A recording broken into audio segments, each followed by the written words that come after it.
We're alive. Hey, everybody. Welcome to From One Side to the Other. Boy, howdy, what even was the last, month and a half? Am I right? Yeah, I don't get me wrong. I love Halloween. Halloween is a lifestyle, but there's something kind of nice about it being November now. So I don't have to worry about anything so much anymore. Uh, eh. Hey, Dad. Hi, Mr. Bishop. I almost called him Mr. Dads for some reason. uh, but no, we had a heck of an October, didn't we, Bishop? Yeah, we did. Oh, and it's weird. And now suddenly we got the camera turned on, and suddenly I feel slightly nauseous for some reason. Anyway, though, so tonight we're going to be talking about B movies. Feels weird being back in the chair. It seems like every episode, almost in October, we were on the couch. And now we're back out here. It's weird. My mother said she needed a link. I hope she can actually show up tonight. Anyway, though. Yeah, everything just feels kind of weird tonight. But we're going to be talking, which is actually kind of fitting. We're talking about weird, We're talking about the core of weird B movies. Oh boy. We're going to have to put up a wall between my dad and Mr. Bishop, I think, at some point. my dad said, hi, E-Body, and... Oh! Okay, Mr. Bishop was talking to me calling him Mr. Dad. Okay. Yeah, like I said, I don't know, it's weird. I was fine. Literally right up until now. And now suddenly I feel really weird. But we're not going to let Jack and or Squat stop us from doing our show. And for the record, Jack just left town, so... If anyone gets that reference, by the way, you get an official point. Just blur... Someone is, looking it up now, and it's that's cheating, but still. Anyway, though. B movies. So, this was actually Jesus' idea. Conveniently, he's not here. No, he had to go work. Because, jobs are so much more important, I guess. Anyway, though. But that led to a kind of weird thing here with the crew and stuff of, well, what is a B movie? And the problem with that is that actually the definition has kind of evolved over time. Hold on here. If I can keep from I seriously don't feel good suddenly. Because the thing is the term B movie has been used for a long time, actually. It's a lot older than a lot of people think. And unfortunately, to discuss the origins of B movies, we kind of have to talk about a slightly uncomfortable topic. So let's say we just do that first and just make everyone uncomfortable with me right off the get-go. The term B movie actually comes back from the 1950s, which, if you are playing along at home, is one of the worst decades in American history. I will fight you over this. And once again, I have to actually close out the chat here to have my notes up, so behave yourselves, boys and girls. I'm watching you two, dads. Anyway, though, it originally came from the 1950s. Now, what's interesting is everybody gets it wrong.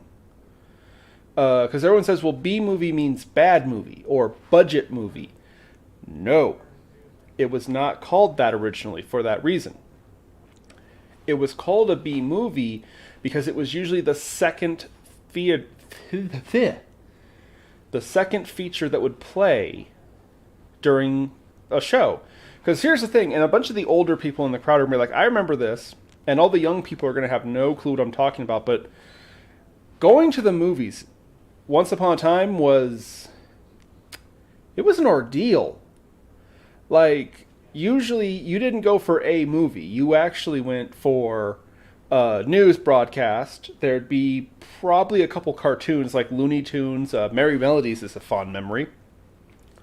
There would usually be the main feature, Oh, that scared me actually. The feature main attraction. I'm not joking, dude. I really suddenly feel nauseous. Those burgers you made? I don't know. I made burgers before the show. Did you cook them?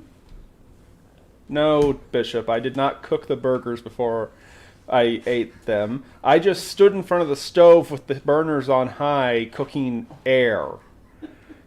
I mean, did you cook them fully? Yes, I cooked them rare, which is how you're supposed to eat beef. Ground beef. Anyway, be quiet. Where was I? Oh yeah, going to the movies was a huge affair. The term feature main attraction actually comes from here, because you'd have a movie that would be the reason you're going, really, you know. And they'd also have here's a test for how old people in the chat are. Anyone remember serials? Like Flash Gordon and Commander Cody and the Men from the Moon, I think it was what it was called. I actually like that series, and I have it on DVD, but I can't remember how it's like Commander Cody and the Rocket Men from the Moon or something. But anyway, Flash Gordon was another famous serial. Could you imagine that? You go to the movies to watch basically a TV show, an episode of a TV show. Radar Men from the Moon? Oh my. Yeah. Not sponsored, but we have this wonderful 150 episodes of sci-fi classic TV. And I can't find it on here. There was Radar Men from the Moon. Radar Men from the Moon. It was like Commander Cody or something like that. But anyway. Yeah, there's Commander Cody. Anyway, though, my point is, going to the movies was a whole big spiel.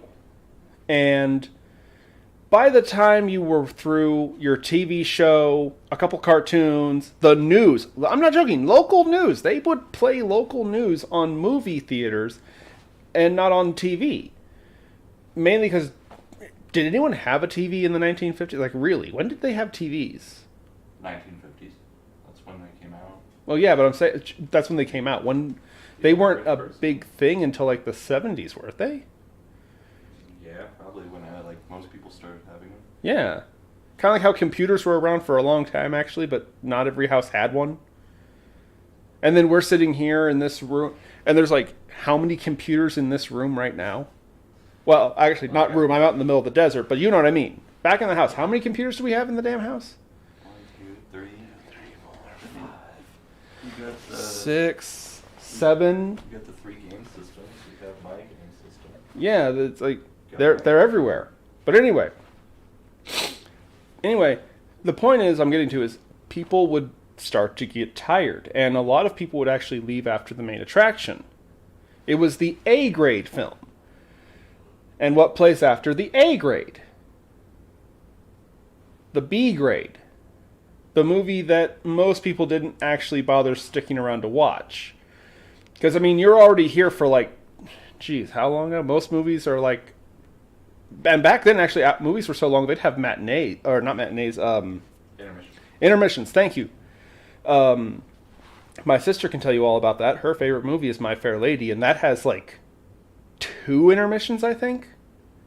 Tara, if you're in the chat, help me out here. How many intermissions are there on My Fair Lady? That's like her favorite movie to watch. I admit I like that movie too. It is actually a pretty good movie. But anyway, back to my point. They were the B grade. And, yep, I'm going to say the line, there was a conspiracy afoot. I say was because actually, this story has a happy ending, actually. Believe it or not. I know, everyone says I'm so dark and evil and stuff. No. We're having a happy ending to this story tonight, actually. Because, see, here's the thing. Like I've mentioned before, the 1950s, and this is my opinion. I'm sure everyone in the chat will be will be very, very tolerant and respectful and polite. But the 1950s are one of the darkest points in in American history specifically, in my personal opinion. I mean, of course, there was obviously the World Wars and the Civil War, but I would argue, yeah, the 1950s are like the worst peacetime America ever had. Censorship was out of control. Mainly because of the fact we just finished World War II, And even though nobody wants to say it, no one ever admits this, but America was really scared. And I say America, I mean the government was scared of basically becoming another Nazi Germany. There goes the monetization to this episode. As if they'd ever monetize me. Anyway, and so being the brilliant think tank that the U.S. government is, they figured, you know how we prevent ourselves from becoming the Third Reich? Rules and regulations. Brilliant idea, that. You mentioned something. They do listen, we're dropping frames. We're dropping oh, crap.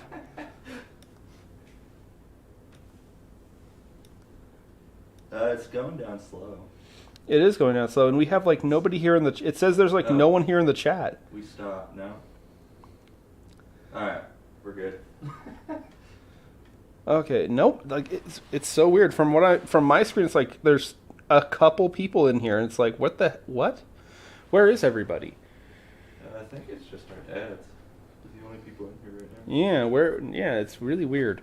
No, we're good. Of course, I've also been told Wednesday's a terrible day to do streams, because, like, everybody does streams on Wednesday, but either way. Back to my point. There were all kinds of really obnoxious and ridiculous censorship laws, but there was an even darker side to this. It wasn't just that you had to comply with these rules. For example, priests could not be villains. The lead actor had to be a man. Trying to think. Minorities could be good guys, but they had to be a sidekick. Things like that. Ridiculous, absurd rules, by the way. That, like, honestly, I feel bad because I know there's a lot of Christians who take shit for the 1950s. And it's like, I know you're old, dude, but I know you had nothing to do with that. But it was a really big problem. And then you had the B movies. The B movies were kind of made a lot of times in protest to these censorship rules. Because, again, it wasn't just that you had to comply with these rules. You had to champion them. You had to not complain. You had to be on board. You had to be a banner waver, or else you were a B grade. You had to have these certain actors who towed the media line, or we just can't put you on until, frickin' midnight. And that is the core true origin of the B movie. They were like, okay, put us on at midnight. We don't give a damn. In fact, for example, Universal Studios, they banked on it. They were like, oh, they don't like our horror movies. They're gonna put us on at midnight. What a perfect time to watch a horror movie, am I right? Fun side note. Frankenstein. 1931, without looking, I believe it's 1931, is considered one of the single most important films in cinematic history. Considered the greatest horror movie in cinematic history. And Bishop, you know about movies. How many awards did Frankenstein get? None. Nope. It was nominated for a single award by Italy. The Venice Film Festival's nominated Frankenstein for Best Audio Editing. It was not until 1994 that Frankenstein received any kind of accolade or award at all, when it was inducted into the Film Hall of Fame in California. Jeez, that'd be over 70 years. No, not 70 years. How long would that be? Over 60? Yeah. 31 to 1994? That'd be 63 years if I'm not completely wrong. But no, there was a conspiracy to suppress these kinds of movies that were being made. The Beast from 20,000 Fathoms, It Came from Beneath the Sea, Them, Night of the Leopids, even though Night of the Leopids was much later. But it was in that same vein, that attitude of, we don't care if you aren't going to push us and support us, we're going to make what we want to make. Somebody had the idea to make a creepy movie about a weird-ass slug, and it didn't matter if Hollywood approved. It damn sure didn't matter if DC approved or didn't approve. And so that was the true B movie. It was this rebellious, defiant attitude of basically we're not going to comply. We're not going to do what you tell us. And they were punished for it. Like today we talk about these movies and we love them. Yeah. People say that the stop motion animation in Beast from 20,000 Fathoms is amazing. Yeah. And it also made no money. It was limited to only so many theaters. It was only played very late in the evenings, if not at midnight, when nobody would be there. It was suppressed. But again, in my personal opinion, because like I said, the 1950s were one of the worst times in human history. Well, American history, really. But to be fair, Americans are human, so... but it gave us, the 1960s when we had so much... what would they call that? The culture, the counterculture, the cultural revolution, or whatever the hell? I'm thinking that, yeah, that's what they referred to it as. Yeah. The civil rights movement, things like that. Tales from the Crypt. And we have all those things. All that stuff happened in the 1960s because we had B movies, who...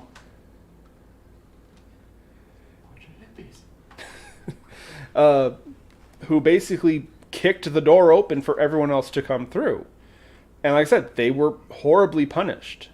I mean, everyone jokes about the horror movie mafia. Yeah, there was a horror movie mafia. Because they couldn't get any other work. Boris Karloff wasn't allowed to work in anything other than for Universal because nobody would take him. Same with Bela Lugosi, which is sad because everyone nowadays says, Bela was such a wonderful actor and such a good person. And he was relegated to doing horror movies. He barely did anything else. And there were maybe 3 studios that would even work with him. Because again, it was a conspiracy to suppress these people who were not submitting to government law. And we're going to talk about a couple of them tonight. The first one is considered the greatest B movie of all time. Some people mistakenly call it the first B movie. It was not. In fact, actually, it's funny. This movie was kind of late to the party. Nobody ever is that. I'm, of course, talking about the legendary, the infamous, the absolutely hilarious Plan 9 from Outer Space. I'm going to tell a little story real quick. For a long time, I thought Plan 9 from Outer Space was a joke. I thought it was a joke. I thought it was a gag, because it's such a ridiculous title, isn't it? I mean, if this is Plan 9, where's the other 8? But apparently... No, well, not apparently. I've heard some stories that they went with that name, actually, to intentionally confuse people. And make them think, oh, shoot, I'm behind. I gotta go see this movie. There's been 8 others. No, there weren't. It was just this one. So it was kind of a gag. But anyway... Plan 9 from Outer Space starred Bela Lugosi and the absolutely hard-to-hate, the easy-to-love Tor Johnson, who is a very interesting man. Honestly, I could have probably devoted an episode just talking about this guy. He was everywhere. He was a professional wrestler. He worked in circuses. He did movies, obviously. And everybody knows him. I'm trying to remember what his credit in the movie was. I believe he was just called the fat zombie, the big zombie. There's a car out here in the desert somewhere. Douchebags. Anyway, though. He was a huge man. Bald. And supposedly he had a knack for comedy. He loved to make people laugh. He loved to make people laugh and make silly faces and stuff like that. Supposedly, Bela Lugosi absolutely loved him to death. Almost literally, actually. They met on Plan 9 from Outer Space and became friends. And many years later, the ghost story goes that Bela Lugosi confessed to Tor Oh, I'm okay. He confessed to Tor that he was considering turning himself off, if you get what I mean, and I think you do. And I'm not allowed to say the actual term. But Tor's response to that when Bella told him that was, well, if you're going, then I'm going. And supposedly he actually picked up Bella Lugosi and was like, let's go together. You want to die? Let's go. I'll just jump out a window right now holding you and we can die together. That's what friends do, right? They do things together, don't they? So let's go. And it snapped Bella out and he was like, okay, you're right. I shouldn't say things like that. But yeah, no, that's the story. Supposedly, Tor Johnson saved Bela Lugosi's life by threatening to throw him out a window. There's a friendship for you. That's what friends do. Am I right?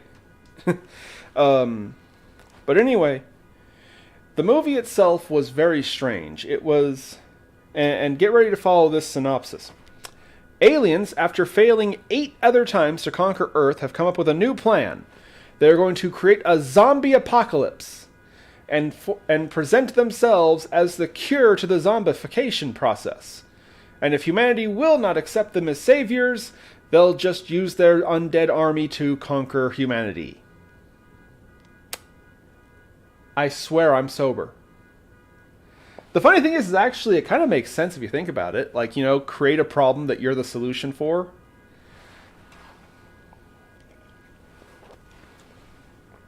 I can just imagine our dads are in the chat right now like, I was a kid when I saw that movie. I'm joking, of course. I'm pretty sure they're not that old. Actually, I'm kind of curious.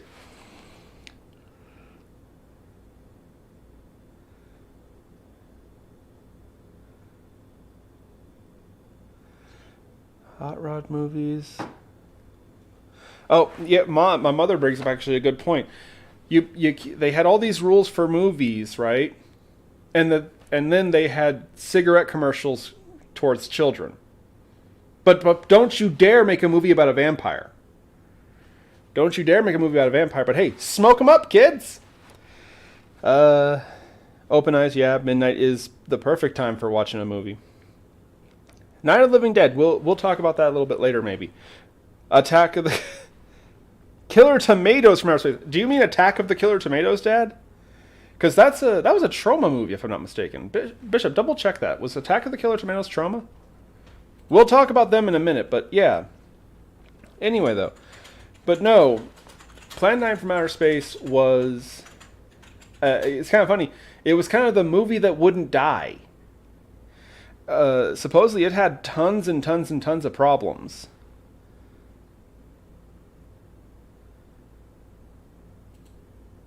Doesn't look like it. Huh. Da-da-da. Oh, wow. Mr. Bishop shot me down real fast. Apparently the 50s were not peacetime. We did have war in the 50s. My mistake. The Blob. Yep, The Blob is another iconic B movie. I personally prefer the original to the remake, but that's just me. Even though the remake came out the same year I was born. But anyway, there were all kinds of problems with Plan 9 from Outer Space. They multiple times ran out of money. They had scheduling conflicts. There was even one point, they actually never filmed the scene where Bela Lugosi's character dies. So what happens in the movie is he walks off screen and you just hear the sound of a car's tire screeching. And they imply that he got hit by a car. Because they were never able to film the scene where he gets hit by a car. Supposedly it was scheduling problems. He had other films that he was also appearing in, so he had to leave the set to go to other movies. But like I said, they kept running out of money. Infamously, of course, is we may have the first occurrence of an Officer Durr. If you watch the movie, and you can find it on YouTube, it's available. It's out there to find if you want to watch it. By the way, you should. It is an absolute gem of a film. But no, watch the police officers. One of the officers in the background intentionally holds his gun pointed at him, and sometimes he even points the gun at other people in the cast. Supposedly it was because that actor was so annoyed with how chaotic and disruptive the film was going, he decided to check and see if people were paying attention to observing firearm safety on the set. They weren't. And so, if you pay close attention in the film, you'll see, supposedly there are several scenes where you can see this officer holding a gun backwards or pointing the gun at different people on the sets because he was trying to see if anyone would notice. Which they did not, because it ended up in the movie.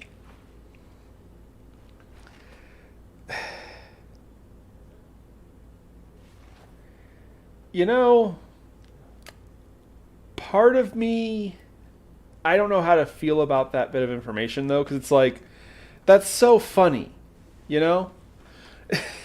But that's kind of why I like Plan 9 from Outer Space. There's a weird purity. There's almost a wholesomeness in how obviously it was done because they wanted to do it. Because they weren't doing it for the money. They weren't doing it for the fame, I can tell you that much. So there's this weird wholesomeness to the movie. Interesting side note. Lots of clips from the movie Plan 9 from Outer Space actually got recycled and were used as advertisements for TNT's 100% Weird, which I'm sure most of you probably don't know what I'm talking about. 100% Weird was basically super late night TNT would play B movies. And in a lot of their advertising, they showed clips from Plan 9 from Outer Space. I'm sure on YouTube you can find some of these adverts, and they are actually really cool to see. So after this video, go look up 100% Weird. I watched it because it would play after Monster Vision with Joe Bob Briggs. And yeah, it recycled a lot of clips. But anyway, 1950 to 1952. You know, I just put my foot in my mouth, don't I? It was a peacetime. No, it wasn't. One of the most actually short but bloody wars we were involved in. Jeez, make me feel smart, why don't you guys? You're supposed to be on my side on top of that, by the way. What the hell, Dad? But anyway, yeah, a lot of people will tell you Plan 9 from Outer Space is the B movie. I've also heard people say that it's one of those films you gotta see it before you die. You gotta see it. You have to. It's mandatory viewing. I've heard other people say that it's literally one of the worst movies of all time and it never should have been made. We don't talk to those people because they're no fun. But it's funny, everyone calls it the first B movie. It was actually very late to the party. It was released in 1957. There were tons and tons and tons of B movies, some of them in color. That's something that actually blows my mind, is that Plan 9 from Outer Space was in black and white, even when they did start having color pictures, because it was cheaper. But no, they were really late to the party. I mentioned before, Beast from 20,000 Fathoms, It Came from Beneath the Sea, the original The Thing from Another World, almost all of the Universal monster movies came out before that. 51, gee, almost all of them were. Because Universal stopped its monster run in like, what was it, 55 I think was the last one of the original run? I don't have my notes from when we were talking about Universal, but yeah. I mean, Plan 9 from Outer Space may have been one of the last B movies, actually. But a lot of people hold it in such regard and such infamy. And again, to be fair, it's it's hard not to like. It's kind of got this infectious charm.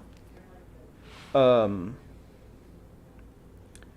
kind of curious though, and no one answered my question.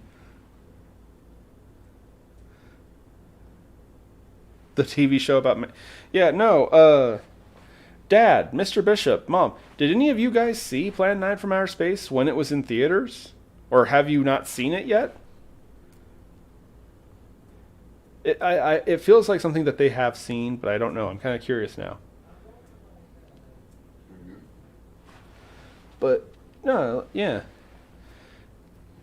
But now I think about my dad mentioned he doesn't like horror movies, and it's weird to think of Plan 9 from Outer Space as a horror movie because it really... I mean, it was about aliens invading Earth, and then there were supposedly dead people walking. It's funny, they were dead people. They didn't give them any makeup or make them look any different. They had them walk around stiff. No, it was like, well, how do we identify that someone's a corpse without, like, smearing blood or something on them? And they're like, well, a corpse stiffens up, so... Yeah, the whole arms out thing, that was what they did. Like, just walk really stiff like you've got rigor mortis.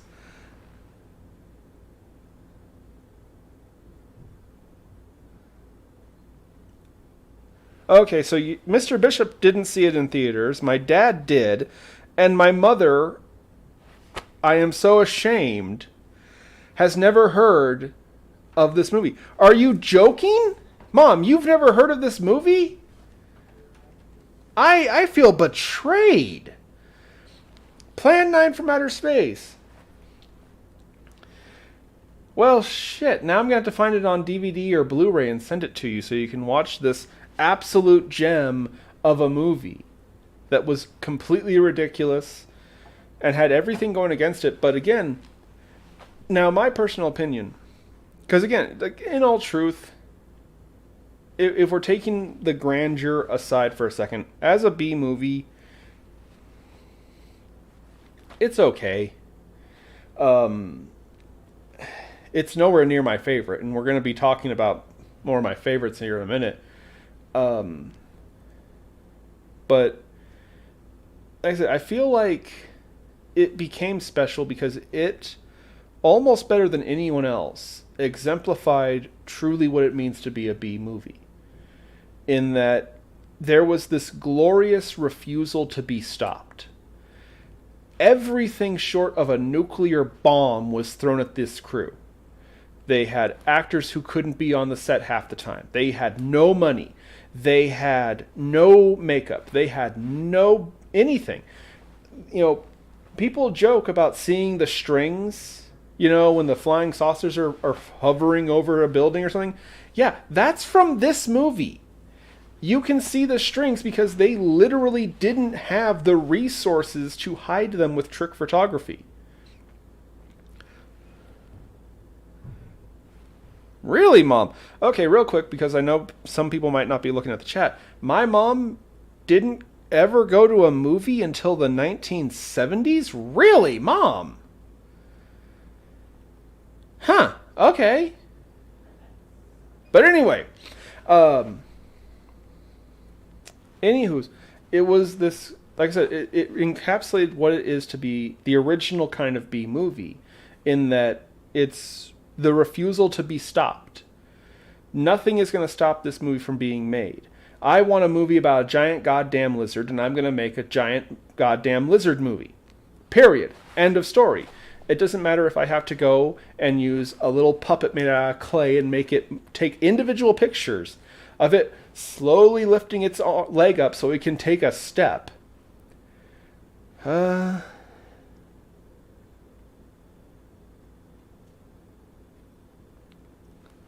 Mr. Bishop, the nearest movie theater was 30 miles away from where you grew up as a kid? You went sometimes in the 60s. My dad saying, yeah, yep, they've always been making horror movies, but I'm saying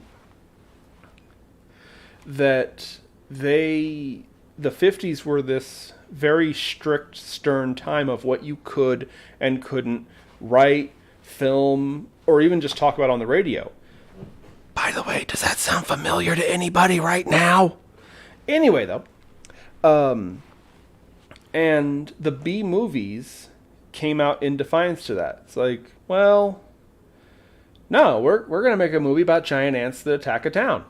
Why? Because you can't stop us. We want to make a movie about giant rabbits that are gonna eat horses. Why? To torment my sister, apparently. She hates that movie so damn much. I'm glad she's not in the chat for me to say that. No, really, she hates that movie. Night of the Leopids, if anyone's curious. Mr.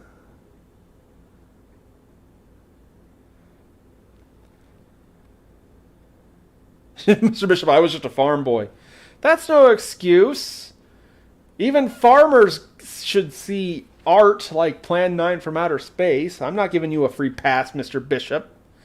But anyway. But like I said, these movies were very important because they were the first step in defiance, in rebellion to these ridiculous, unnecessary, overstepping government laws. And people always joke about, politics is downstream of culture. I don't know if I'd quite word it like that, but yeah, basically it's true. People fought back against the government being a bunch of... Spoiler warning, the government was a bunch of dumbasses. We're still good? Okay. Well, to be fair, we lost it last week when we mentioned frickin' Wizards of the Coast. I'm just waiting. I'm just waiting for that letter. But anyway, it was one of those things. They crawled so other people could run. And again, and yes, I am absolutely going to go there. The whole reason that the civil rights movement was able to happen is because these movies were there chipping away first. Which is funny, we mentioned that because the B movies evolved in the 60s and 70s into the exploitation film. Movies that were focused on minorities. And topics that were considered controversial, like the heroin things. And yeah, heroin, was it heroin? No, heroin was more recent, huh? Anyway, my point is the B movies became exploitation films. If you're unfamiliar with the term, like I said, it's a movie that is considered an exploitation. They were movies that talked about or focused on troubles in the world or minorities, which I think is kind of funny that they were called exploitation. It's like, how is it exploitation to give minorities a job? I'm just like, people talk trash about Blackula. It's like, hey, that guy got paid. And he made a career of the fact that he was Blackula. You know what I mean? But everyone says it like it's a bad thing. Exploitation. It's like, no, it was... They finally got a chance. They finally got their turn to make movies and stuff. And actually, a lot of them were fun.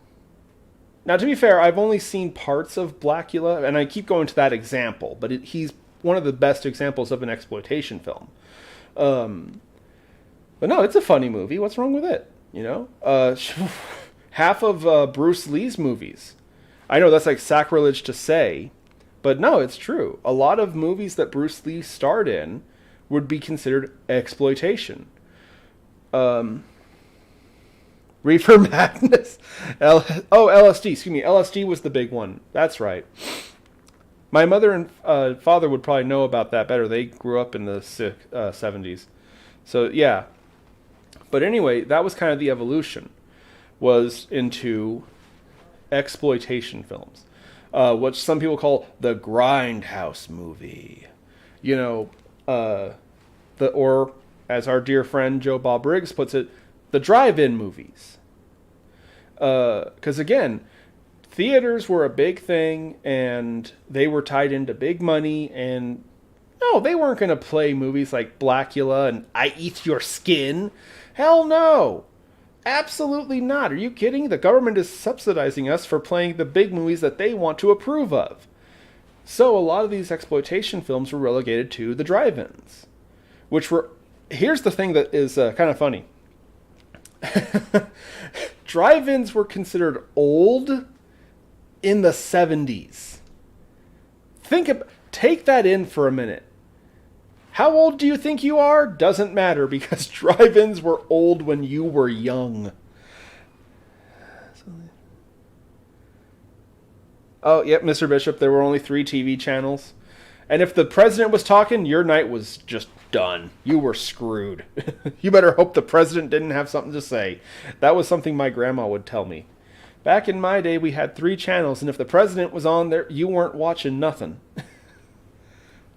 Nowadays, there's 3 versions of every channel. But anyway, Disney. Yeah, Disney was actually way before this. Disney was in the 1920s. In fact, Disney this year is celebrating their 100th year. How the hell they still exist, I don't know.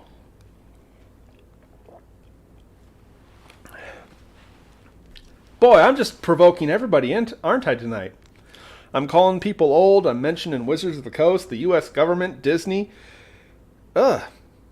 Maybe I shouldn't do videos when I'm feeling nauseous. It makes me kind of ornery, I guess. But anyway. But it's funny you mentioned Disney.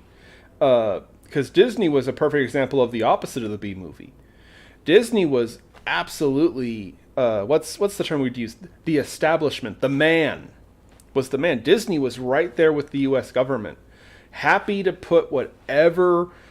or happy to jump through any hoops they have to. They were happy to be propaganda and supply and demand and all that kind of stuff.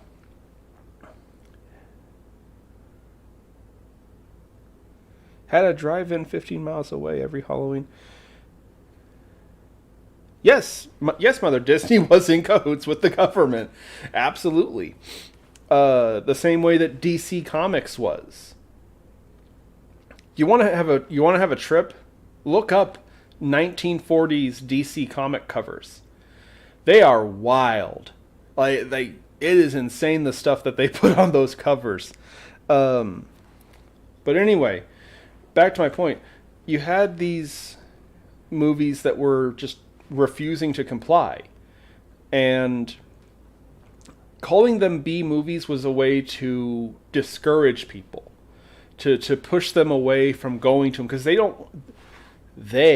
don't want you to see these movies because they weren't complying, they were not submitting. And then when that failed, they called them exploitation films. Because again, you don't want to exploit someone, right, Bishop? You don't want to exploit someone. You know? As I say to my free labor over in their corner, I don't pay anyone a damn thing. The only people I pay are overseas people. Oh God, it's true. The worst part is I'm not joking, actually. What was Mickey's real name? I've never... Mortimer. Mortimer, that's right, it was Mortimer. His original name was Mortimer Mouse. But anyway, yeah, we're not going to talk about that. I don't want to talk about Disney. I told you this show has a happy ending. We have a positive, good lesson to be taught here. And the first one of those is screw the man. I'm not even joking. To hell with the establishment. Don't listen to these people. Because here's the thing. And this is the part where I'm gonna make some people uncomfortable. I'm just gonna say it. The fact of the matter is, we're going through that again. Just like in the 1950s, they had checkbox lists of you have to have this, you have to have this, you have to have this, you have to support this. We're seeing that today with DIE or DEI, diversity initiatives and stuff like that. And it's funny because everyone talks about Hollywood is doomed, Hollywood is ruined, Hollywood is dead, blah, blah, blah. No. This is just, it's recycling. It's the same thing. It's just, this time, it's hiding behind LGBTQ plus people instead of Christianity like back in the 50s. In the 50s, they called it decency laws. It was indecent to have a movie with blood. It was indecent to have a movie about foreigners. Heaven help you if you have a German who's anything other than a villain. And nowadays we have, it's insensitive. It's not diverse. It's not representative. It's my personal favorite. It's apathetic. You know what? Okay, yes, it is apathetic because I don't give a fuck about you. Okay, I want to make my cool movie about a giant goddamn lizard. Okay, and nothing is going to stop me. And here's the thing, real quick, because I've had people accuse me of this online. No, absolutely not. I don't hate anyone. Everyone who wants to be here on this channel, on this production, is welcome. If it's what you really want. Now, if that's not the case, then you need to leave. If you want politics, if you want your personal ego stroked, I'm not going to do that. I'm going to insult you. In the words of Socrates, I'm going to mock you. And then when you cave in and run away, I will mock your cowardice. Probably my favorite philosopher, Socrates, honestly. Kind of wish Sean was in the chat. I bet you Sean knows some random weird stuff about Socrates. There's a future episode talking about ancient philosophy. Anyway, though. But no, we've seen all this before. And it's the same concept. And I oppose censorship in any incarnation. I don't care if it comes draped in an American flag carrying a cross, or if it has a rainbow flag and wearing gimp wear. I oppose it. Period. I do not care. Censorship, for any reason, in any incarnation, is wrong. And that's why these films are so important. Because again, the only reason we got to... Because everyone says the 80s were a golden age of entertainment, right? All the cool movies came out in the 80s. All the cool TV shows were in the 80s. Yeah. Because in the 1950s, guys like Ed Wood were knocking down the door. So that in the 60s, guys like William Gaines and, yes, Martin Luther King could stomp through and demand changes were made and improve things. And then the 70s happened and we all got really, really stoned. But it's okay. It's okay because you know what? We were still fighting for freedom. We were still moving in the right direction. I love you, hippies. I just don't want you on my couch. My dad's going to take such an insult to that because he was the biggest hippie in his childhood, he always said.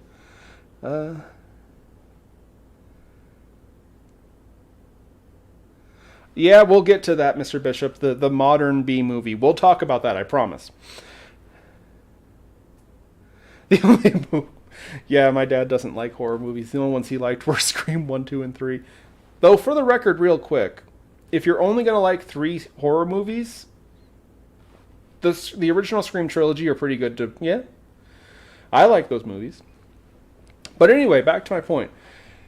You know, these movies were so important because... they were paving the way. And here's the thing. People sit there and say Hollywood is dead, Hollywood is ruined, it's a lost cause. No, it's not.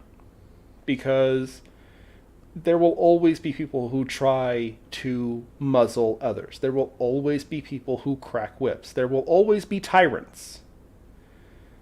And there will also always be rebels. There will always be people who will be told you can't do this, and then we'll laugh and say, try to stop me. I mean, look at half of freaking the people on YouTube. You know what I mean?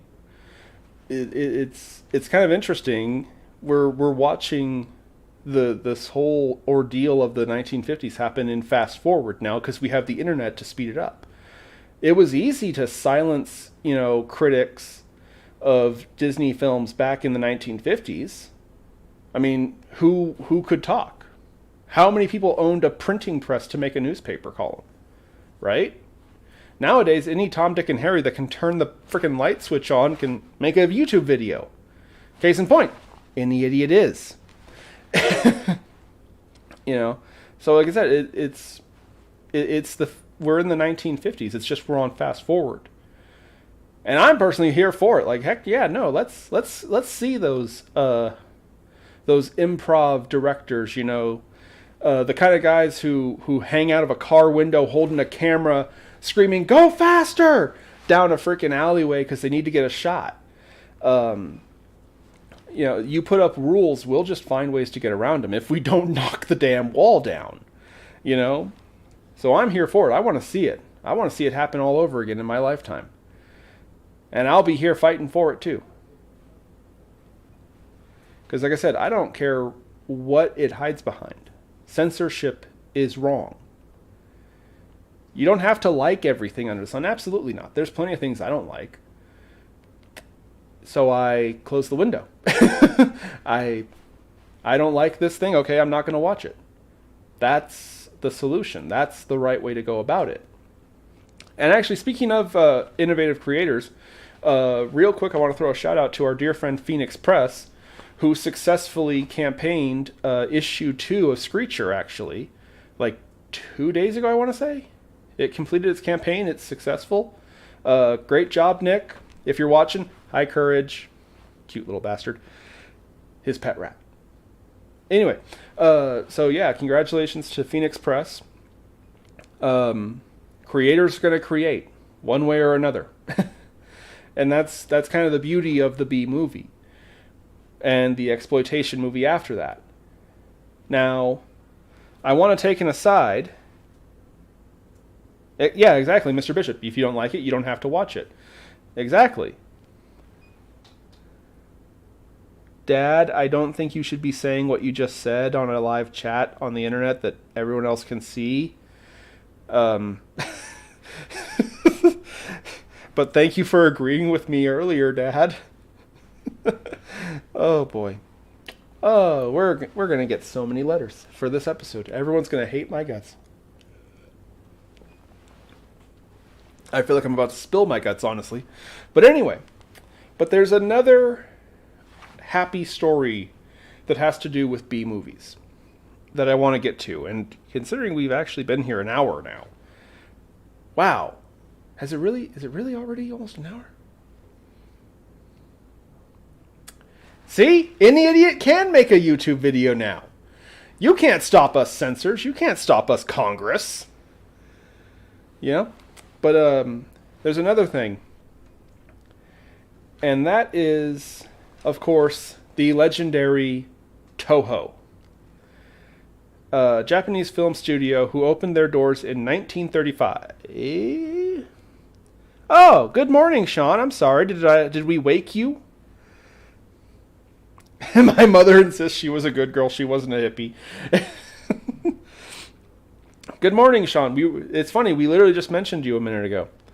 But anyway, we're talking about B movies and censorship and how important they are. And we're going to wrap up the show tonight. I say wrap up. We're going to be going for a long time. I guarantee it. I guarantee this is going to be a long one. So I hope you got some popcorn and a vomit bag. God, I feel so terrible. Anyway, but I'm going to have to close out the window real quick, so you people in the chat, behave yourselves. And we're going to talk about Toho. Now, Toho opened their doors November 21st, 1935. So, by the way, I share a birthday with Toho. They're much older than me, but I share a birthday with Toho, which I think is actually really cool.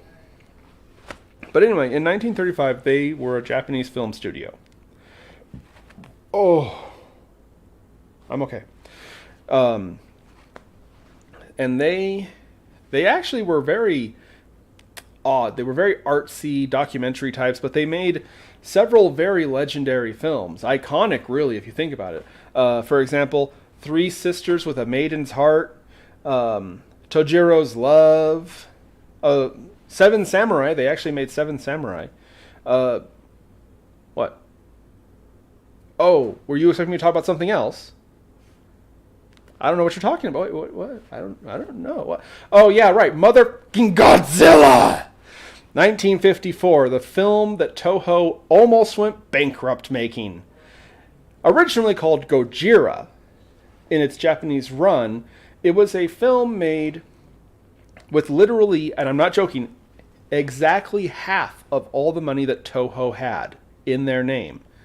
The other half went to, of course, The Legend of the Seven Samurai, which is yet another film that everyone says you should see before you die. And I feel bad because I've never seen it, actually. I've seen, like, remakes of it. I've seen the retellings of it. But anyway, yeah, I've always wanted to see that one. But anyway, and here's the funny thing. They bet everything on those two movies, Gojira and Seven Samurai. And both of those movies made absolute bank. In fact, actually, Toho, the film studio itself, actually joked how it would actually take decades for them to spend all the money they made on those two films. Those two movies funded years and years of other movies. Now, the important thing about Godzilla, because everyone knows Godzilla.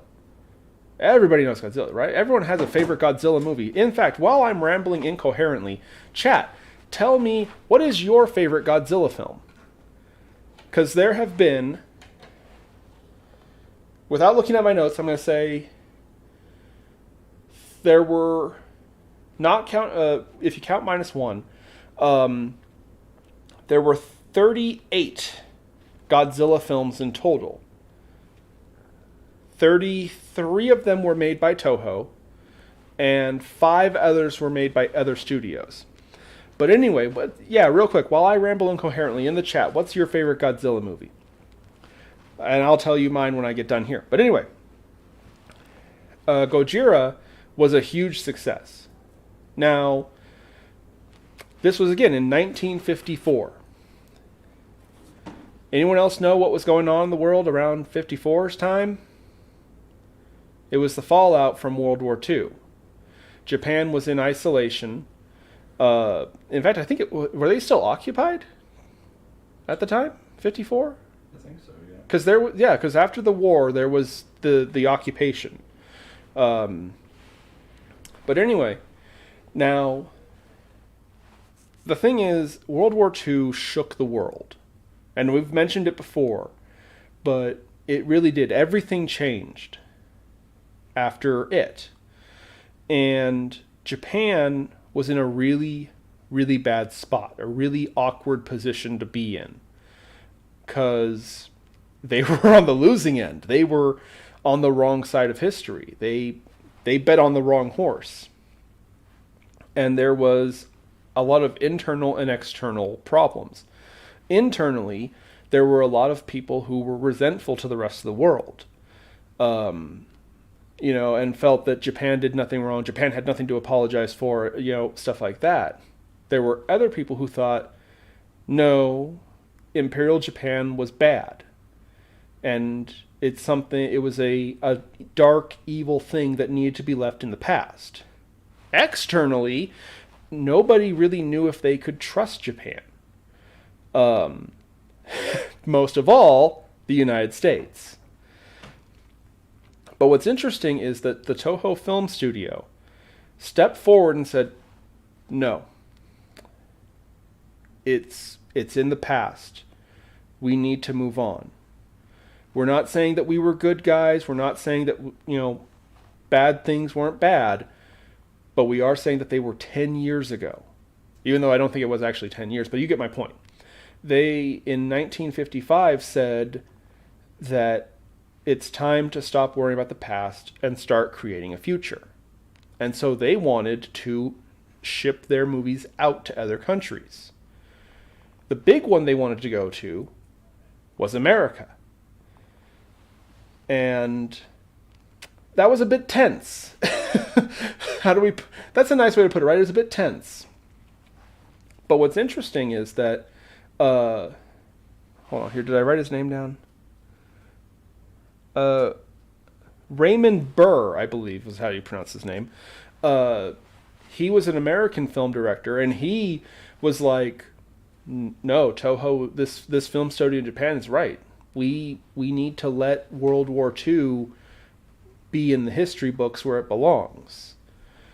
And he agreed to help produce Toho films in America. And his big one was Godzilla, King of the Monsters, which is where a lot of everyone else knows the film franchise. He edited in a couple of scenes. Sorry about that, folks. I thought I had my phone on silence. Anyway, he filmed a couple scenes that were added. He oversaw the dubbing of the voice work, which, by the way, Yes, the stereotypical, hilariously badly done lip dubs is supposedly all his fault. But here's the thing.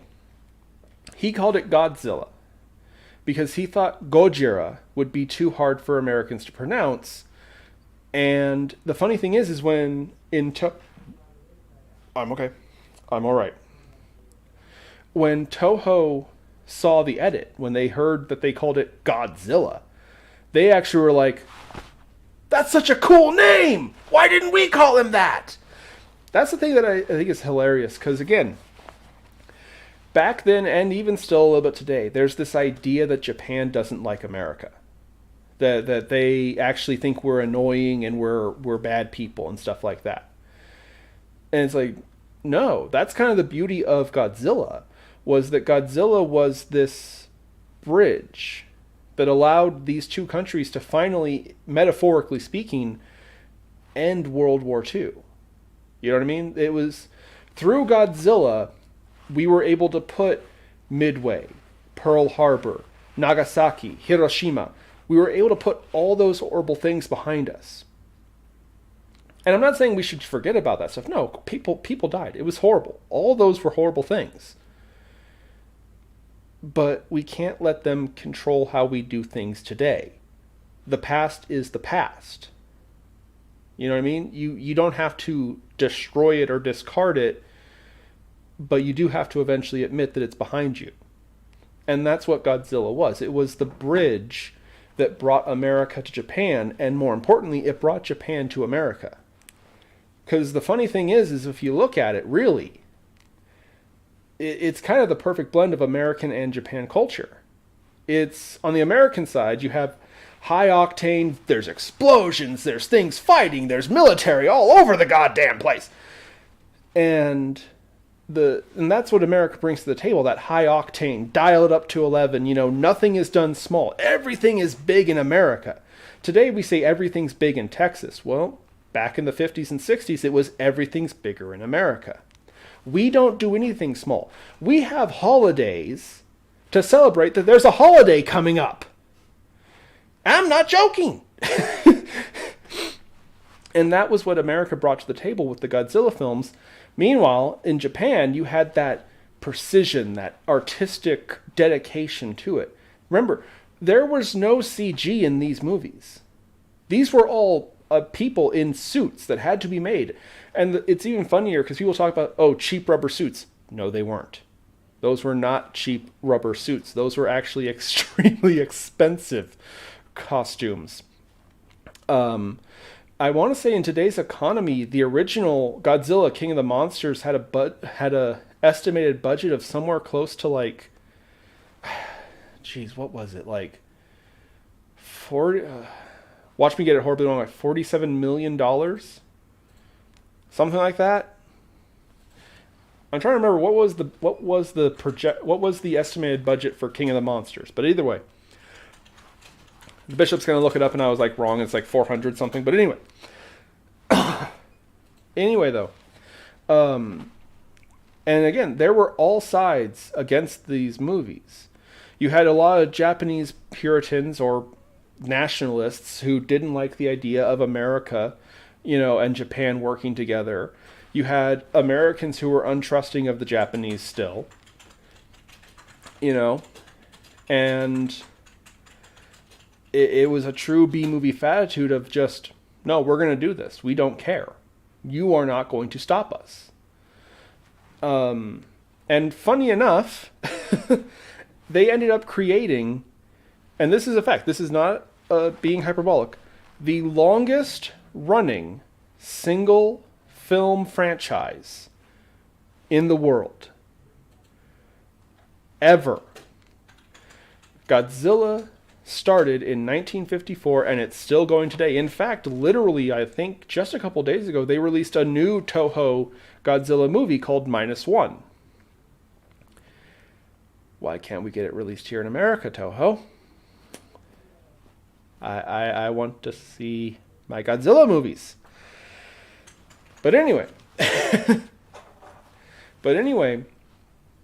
it was this perfect storm of people who just were like, we're not stopping for Jack. We're going to keep on doing this. And in fact, actually, I have a list here because it's funny. Yeah, here it is.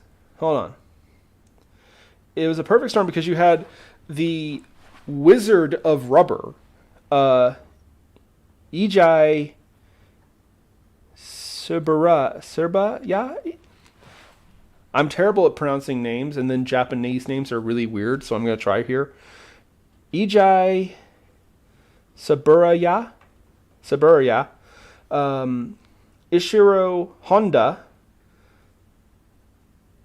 Tomoyo Yoki, and Tako Murata were referred to as the Toho gang, the who worked alongside, ironically, a pair of young writers known as the Toho brothers, who were kind of interesting. The Toho brothers, first of all, I've never heard their actual names said, because apparently they were political activists, and they might have done some things that weren't exactly smiled upon, so they kind of had to hide, because Toho itself didn't want to associate with people who had broken the law. But they wrote out these notebooks, and those notebooks are what Ishiro Honda, the director, used those notes to create the characters and the monsters.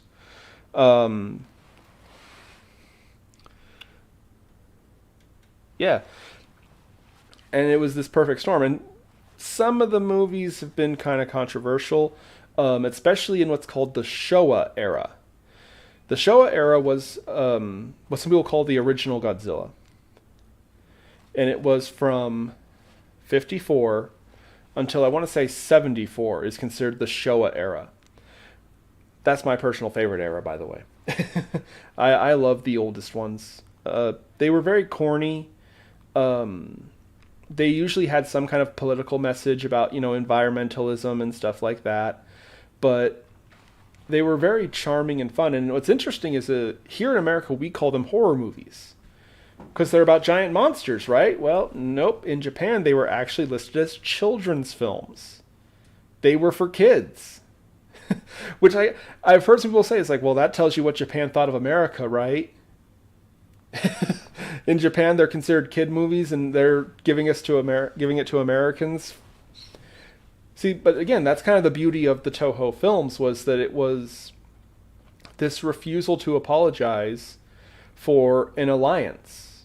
It really was America and Japan working together in a time when there were a lot of people saying you couldn't do that, which is weird to think now, because Japan is such a good affiliate with America. I mean, every other American talks about going to Japan, and even though online they might lie about it, a lot of Japanese people, they'll tell you they want to go to America and see America. Hell, fun side note. Do you know what is considered traditional for Christmas dinner in Japan? Kentucky Fried fucking chicken. I'm not making this up. In Japan, it is it's this tradition that they have KFC. In fact, I remember hearing somewhere some people were saying that like 1/10 of all the yearly profits that KFC brings in is from Japan in December, because everybody wants a bucket of fried chicken. Which I have to laugh at that, but that's kind of cool too,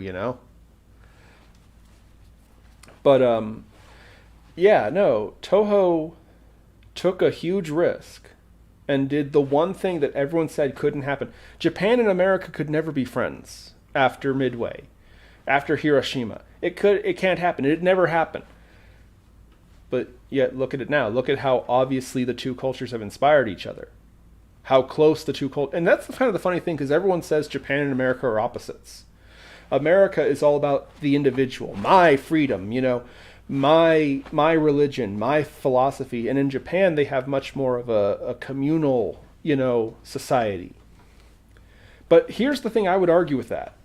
While it's true that, yes, Japan doesn't champion the individual, it champions the community, and in America we champion the individual, aside from that, Japan and America have a lot of the same principles. We value a lot of the same things: loyalty, honesty, fairness, justice, things like that.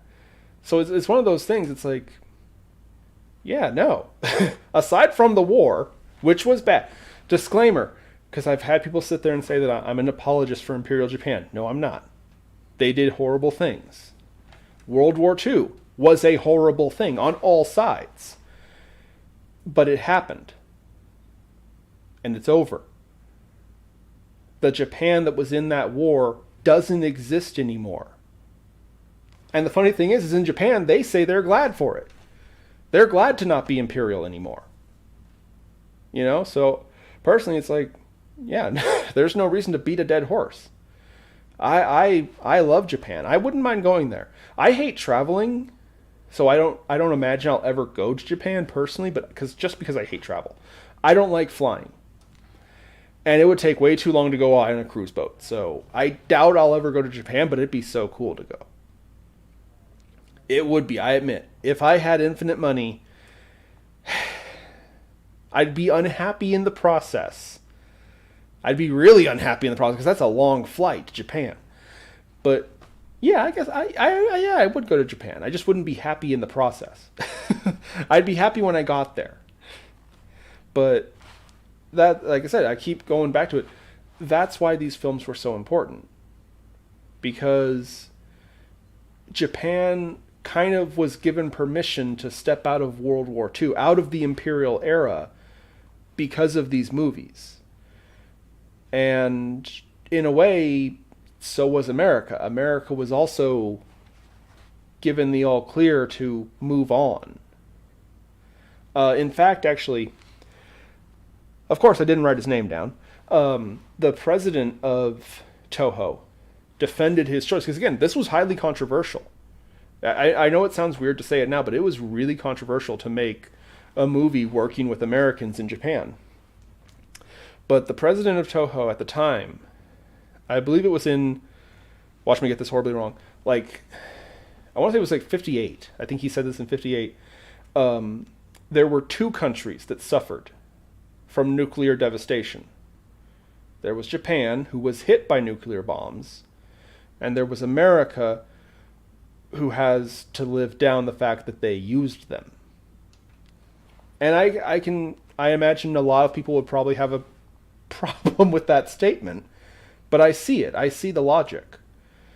And again, it emphasizes how, at least in their own opinions, it was so important to make these movies this specific way with Americans, because the world needed to heal, or at the very least, Japan and America needed to heal. And that's what these films did. They invited us to not be American or Japanese. They invited us to be Godzilla fans, to love these movies and these creatures and these characters. I'm not going to lie. I cried the first time I thought Godzilla died. I can't remember which movie it was, but there's one of them where Godzilla gets like hit by a freeze ray and like gets encased in ice, and I actually cried because I thought that Godzilla died. I was like, by the way, for the record, in context, I was like, I had to be 6 or 7 years. Yeah, no, in fact, I know for a fact it was 7, because it was around that same time that my sister mentally scarred me from being able to watch Tales from the Crypt. Thanks, Tara. But no, I was 7 years old. I remember I cried because I thought they killed Godzilla. And that's how important these films are. Now, in 1975, they took a bit of a turn. And this is where people kind of get division, because you had the Showa era, and then you had what's called the Heisei era. And I'm not sure if it's pronounced Heisei or Heisei. I think it's Heisei. It'd be Hey. Hey. Hiesei. Oh, that's He. He is Hey. Hi is He. Hold on, I have it here. Yeah, okay, hold on. Help me out here. Heisei. Heisei. Heisei. Yeah. That's how it's pronounced. Okay, Heisei. You know what's funny? I've never heard it pronounced out loud except like me saying it. But yeah, Heisei. Anyway, these ones in the 70s were much darker. A lot of people say they were made more by America than Japan, so the violence got cranked up. It was also a reboot of the franchise, actually. Um, but it was a lot darker, a lot bigger productions and bigger budgets, more elaborate monsters, more mecha monsters too. Mecha King Ghidorah came around from this time frame. The 2 or 3 different versions of Mecha Godzilla, things like that. But anyway, and that went on until 1998. And in 1999, they began what was called the Millennium Era, which started in 1999 with Godzilla 2000, because apparently Japan hates numbers. They were a bit ahead of the curve, right? It's like, Godzilla 2000, when did that come out? 1999. But anyway, the Millennium series was kind of controversial because it was really weird. See, a lot of people were iffy about Heisei because it was so much darker and it didn't have that tongue-in-cheek, silly attitude that the Showa era had. For example, there was no flying Godzilla kick. Which, by the way, if you don't know what I'm talking about, watch the movie Godzilla vs. Megalon, because you have to see that scene. And you'll know it when you see it. The flying Godzilla kick is one of the greatest moments in all of cinematic history. Fight me, Sean. I know you're going to say something in the chat, but fight me on that. Anyway, but the Millennium series was really clunky, and it had a lot of what-if movies. In fact, none of the Millennium movies are connected canonically, except for Godzilla, Mechagodzilla Attacks, and Godzilla Tokyo SOS. Those 2 movies are connected together. Nothing else in the Millennium series is connected. They are all hypothetical what-ifs. But the worst thing about the Millennium series, and this is like, I know I jokingly have said Heisei was controversial, the Millennium was controversial. Okay, joking aside, what I'm about to talk about was really bad. Godzilla Final Wars, which happened in 2004. This movie, Godzilla fans either love it or absolutely hate it. And by the way, just to show you my alignment, I hated that movie so bloody much. Because for some reason, I don't know why they did this, but Toho came out and said they had no plans for any more Godzilla movies after Final War. And then Final War proceeded to become a movie of Godzilla just murdering the, and I'll use the politically correct term, shitfuck out of every other kaiju. And I mean like violent, brutal fighting, destroying, killing. And that's the thing. Nobody dies in a Toho movie. They're always defeated or knocked out. That was a big rule with Toho film. Yeah, Ishiro Honda even said, never kill a monster. Don't do it. And if you do, find a way to bring them back. Because, again, remember, he made those movies with the idea that they were for kids. Well, kids don't want to see their favorite monster die. And on top of that, they want to see their favorite monster. They want to bring their favorite monster back, right? You're not going to go see the next Godzilla movie if your favorite monster's not in it. So that was Ishiro's big thing. It's like, don't ever kill the monster. However you have to do it, make it very clearly and explain that, no, Mothra's okay. Mothra just got knocked out, or, oh, yeah, Ghidorah ran away. He'll be back, though. He's not going to give up. He'll be back in the next movie. So a lot of people took Final War as kind of a betrayal because they killed monsters. Like, you don't do that. You do not do that. But here's the thing. Toho figured this was the last Godzilla movie. It was over. So you don't need the characters anymore, now do you? And a lot of people were like, no, this is a betrayal. This is a betrayal of what they originally created. This is wrong. I personally agree, actually.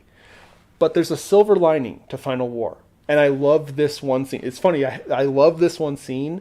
I hate the movie. So, in part of the movie, Godzilla fights Aguirre, Rodan, and King Leo. Now, for context, in the movie, Godzilla had to fight all the other kaiju because these alien invaders had basically taken control of them. So he had to defend himself. Don't know why he murdered and used deadly force to stop his friends from fighting him, but like I said, everyone agreed it was a dumb idea. Anyway, though, but here's the funny thing. If you watch the movie, after Godzilla beats up Rodan, King Leo, and Aguirre, there's this maybe 2 seconds clip. You have to kind of pay attention to watch. But it shows Aguirre, King Leo, and Rodan are still moving. They're like struggling to try and pull themselves back up. Like they're not dead. They were just like beaten. They were beaten up. They couldn't fight anymore. But they were still alive. And the crew put that scene in post-edit in defiance to Toho, the board of directors saying, no, kill off Rodan, kill off King Leo, kill off Aguirre. And they were like, no. So in post, they edited out the scenes where they actually killed the characters, and they put in that super small clip to show, no, they survived. They survived, even though Toho said, canonically, no, they died in the final war. It's not what you see in the movie. In the movie, you can see they're still alive. And I love that scene because that's the spirit of Toho. No one dies in a Toho movie, except aliens or humans. Those die all the time, I'll give you that. Fine, sure. But the monsters never die. You don't kill a monster. Which, by the way, is something that Legendary Studios gets horribly wrong in their Monsterverse. Which we're not going to talk about. Because this is a happy place. But anyway, and so Final War not only was controversial, but it gave way to what people call the dark times. Bad times. 10 years. It took 10 years to convince Toho that people still loved Godzilla and wanted Godzilla back, wanted back Mothra, wanted Rodan, wanted Ghidra back. Because these characters mattered, culturally and just in general. And so, in 2014, and here's the funny thing, you know who we owe all this to? The director of Godzilla vs. Hedorah, the smog pollution monster. Damn it! I didn't write his name down. Yeah, look. Do me a favor. Look up his name real quick. The director of Godzilla vs. Hedorah. I'm going to look at the chat real quick because I asked you all a question.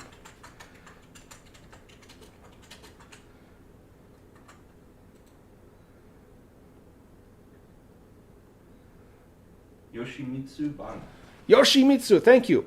Yeah, Yoshimitsu. So he went and he actually made an independent little fan film about Hedorah, which he then actually got IMAX to play. And this was like a little 15-minute movie that was not a whole lot. It was basically just Hedorah on a screen, you know.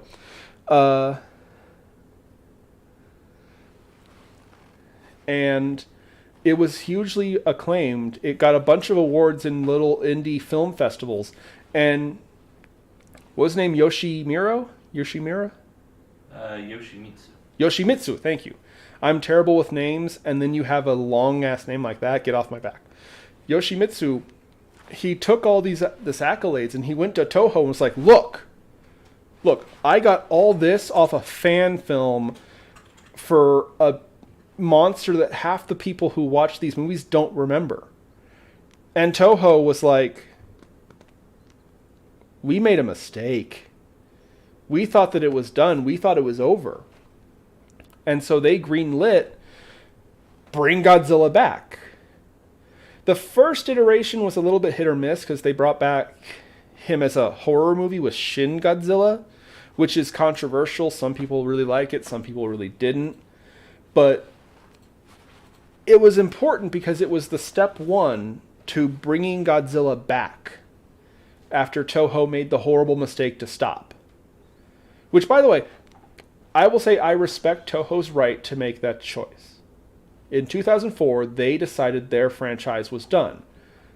I personally disagreed with it, but it is their creation. They have a right to say when it stops. But it was still a dumb decision. People love Godzilla. People still do. I mean, hell, we even put up with those movies that Legendary puts out. Nope, I'm not going to do it. I'm not going to go there. This is a happy place. What are people answering when I ask the question? Hold on here. Let's see here.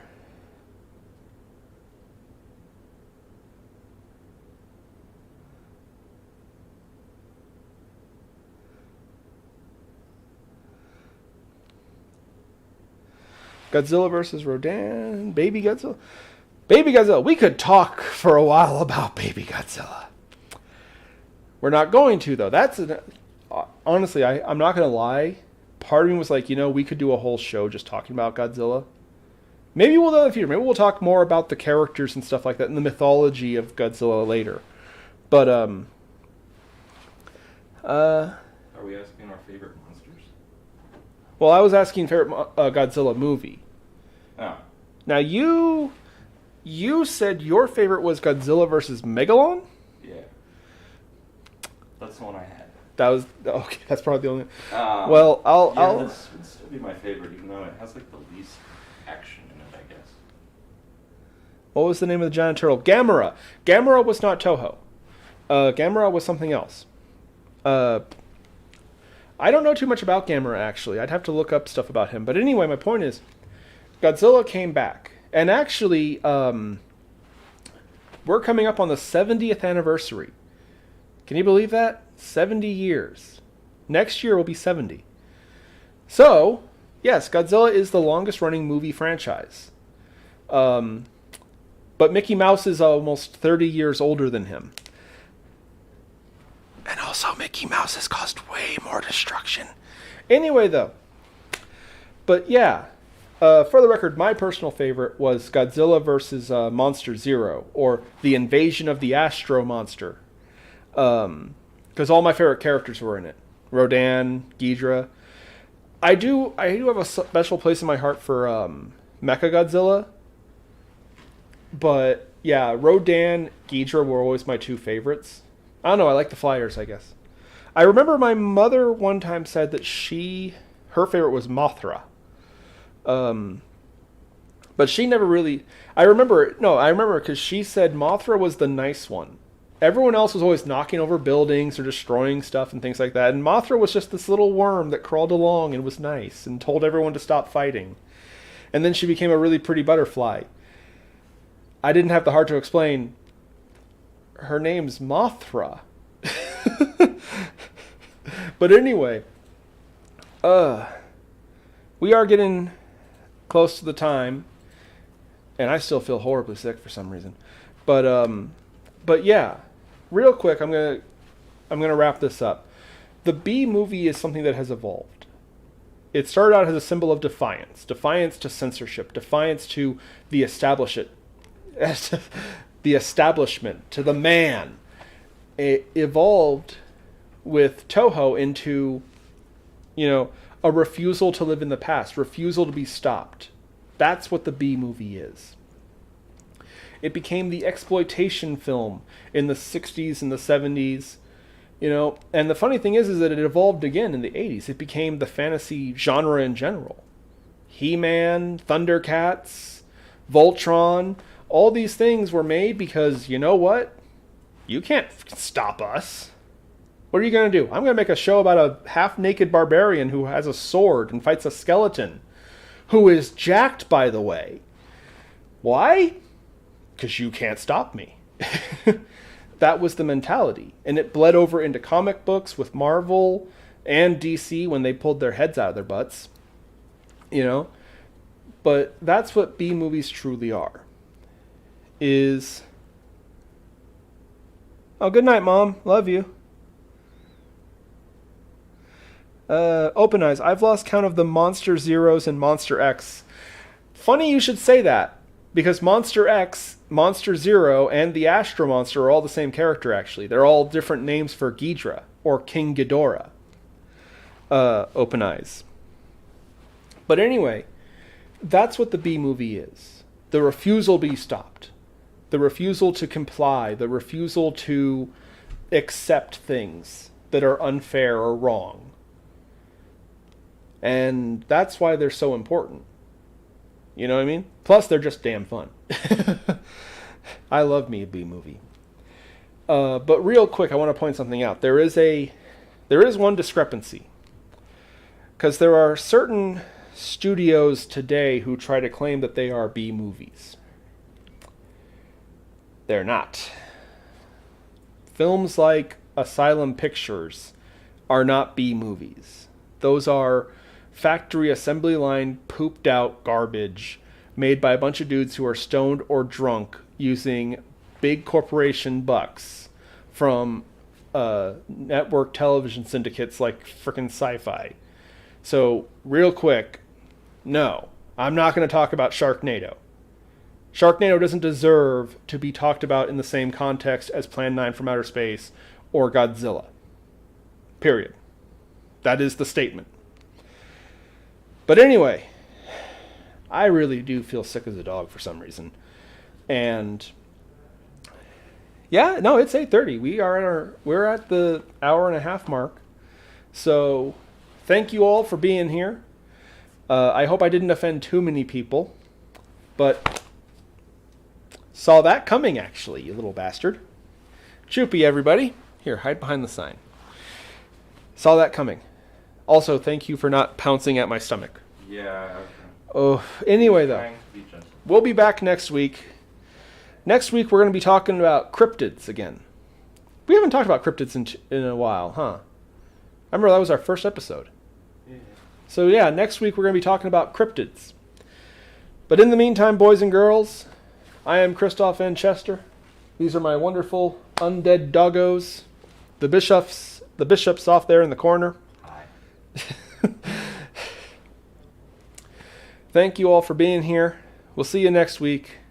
And as always, keep checking the shadows.